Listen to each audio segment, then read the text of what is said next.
Most people think El Turco is powered by action, romance, and big locations. But the real engine is simpler and way smarter. It's a three-person triangle. Balaban versus Marco versus Gloria.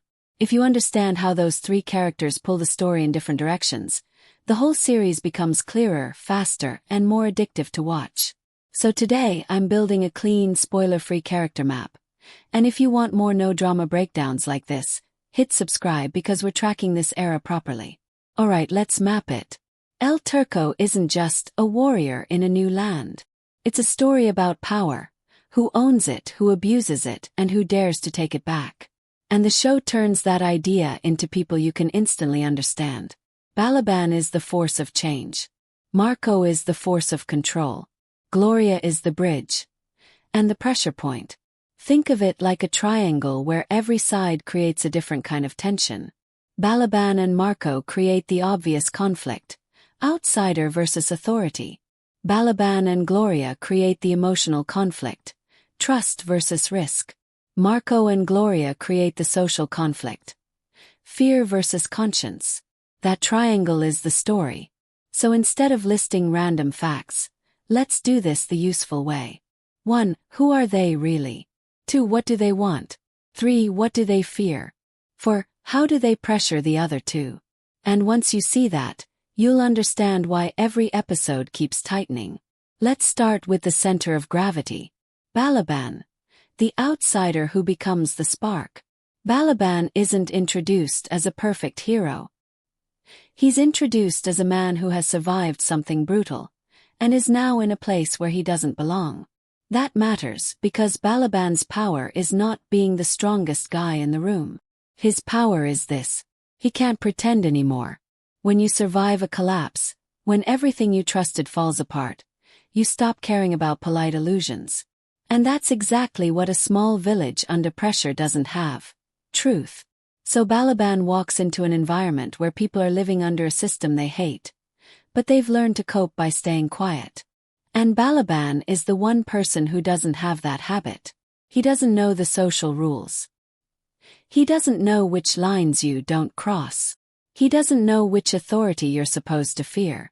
So he becomes dangerous. Not because he wants chaos, but because he doesn't automatically accept the cage. Now, here's the key thing about Balaban in this map. Balaban's main conflict is not only external. Yes, there's an enemy. Yes, there's oppression. Yes, there's danger.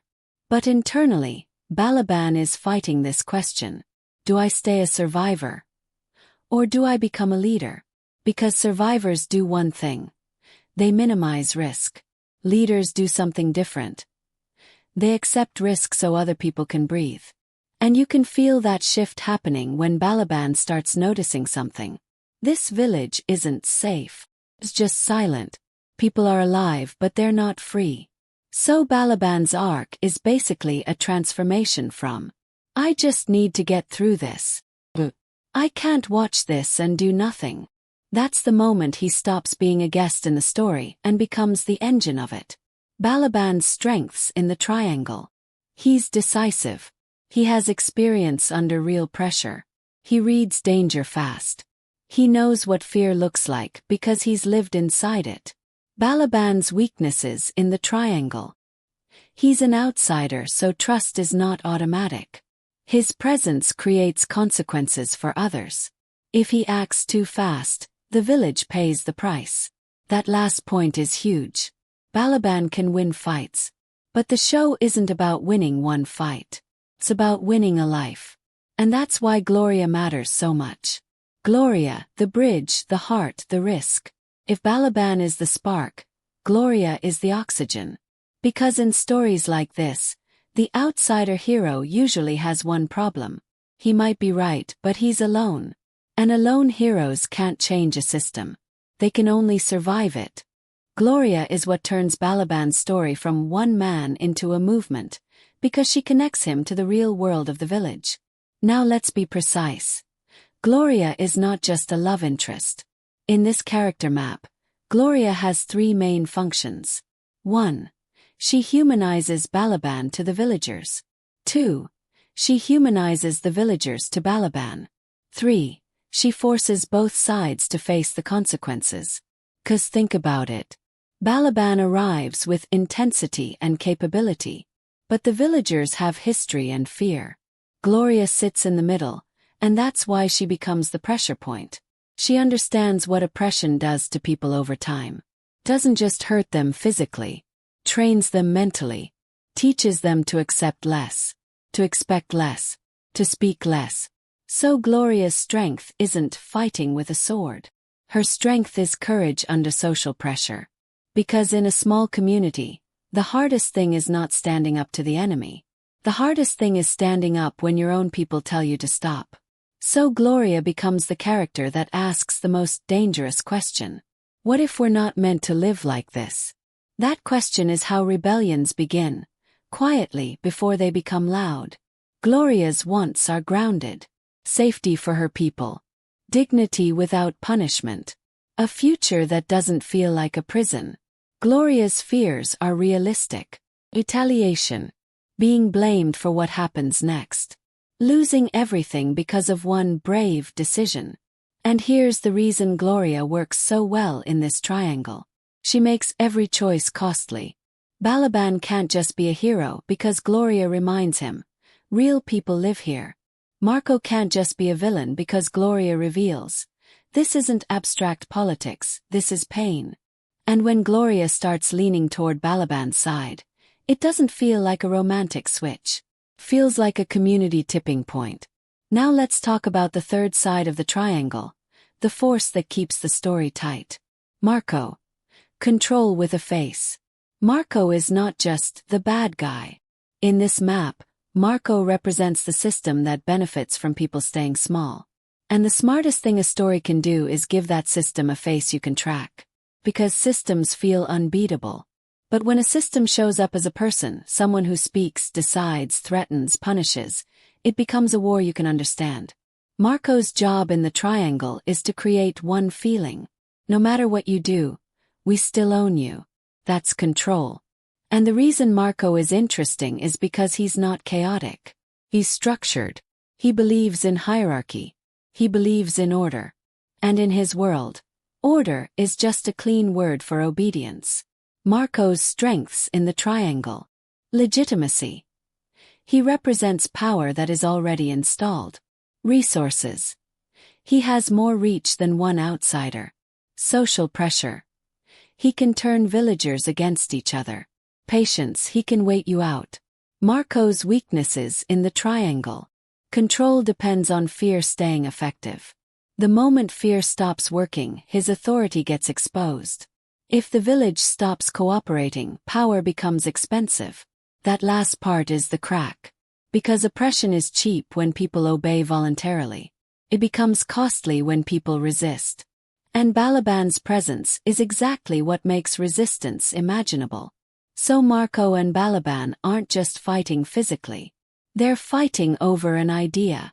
Is this village owned? Or is it alive? Marco's goal is simple. Keep the village predictable. Balaban's goal becomes simple. Make the village free. Gloria's goal becomes the most important. Keep the village alive while it changes. And that's why the triangle works. The triangle. How the story stays addictive. Now let's connect the lines. Balaban left right arrow Marco. Power versus defiance. This is the visible war. The one you can explain in one sentence. Marco wants obedience. Balaban refuses it. But the deeper layer is psychological. Marco needs Balaban to look like a threat. Balaban needs Marco to look like the oppressor. Because whoever controls the narrative controls the crowd. So watch for this in the series. When Marco speaks, does he frame Balaban as danger to the village? When Balaban acts, does he frame Marco as danger to the people? That's a war for perception. And perception is what decides whether the village rises or turns on itself. Balaban left right arrow Gloria. Trust versus consequences. This is the heart of the story. Because Gloria doesn't just fall for Balaban. She becomes the human reminder that heroism isn't free. Balaban's choices affect Gloria's world. And Gloria's choices affect Balaban's ability to stay hidden. So the tension becomes, how do you fight a system without burning the people you're trying to save? That's the real question underneath the romance. Marco left right arrow Gloria. Fear versus conscience. This is the pressure line. Marco's power depends on people cooperating out of fear. Gloria becomes dangerous when she starts acting out of conscience. Because a person with conscience can inspire others. And that's why oppressive systems try to isolate brave people socially. Make them look reckless. Make them look selfish. Make them look like the reason trouble is coming. So when you watch Marco's interactions with Gloria, look for this pattern. Does he threaten directly? Or does he pressure indirectly? Direct threats create fear. Indirect pressure creates isolation. And isolation is how you break a community without ever swinging a sword. How to watch El Turco with this map. No spoilers. Here's the fun part. Once you have the map, you start watching scenes differently. You stop watching only what happened. You start watching who gained power in this moment. Try this simple lens.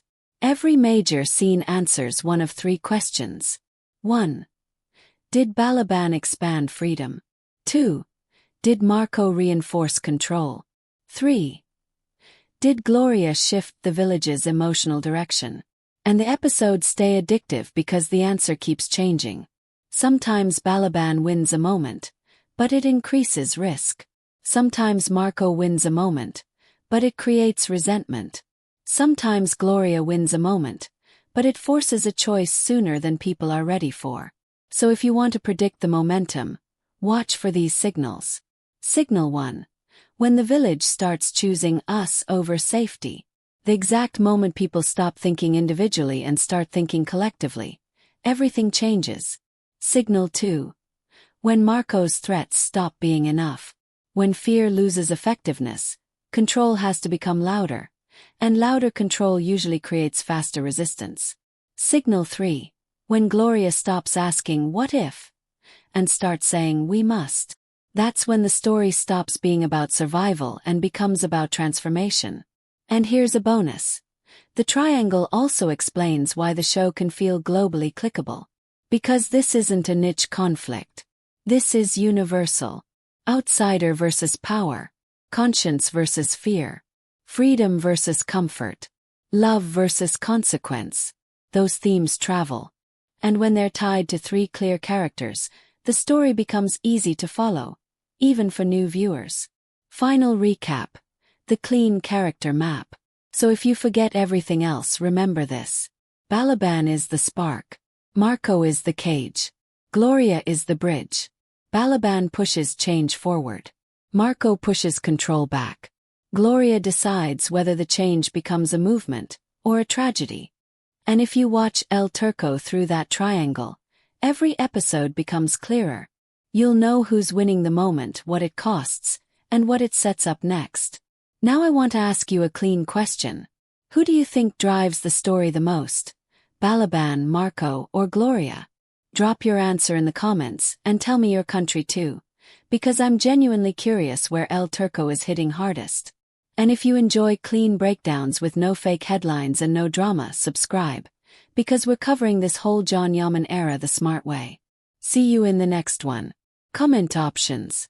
Team Balaban. Team Gloria. E. Marco. Character maps. More El Turco.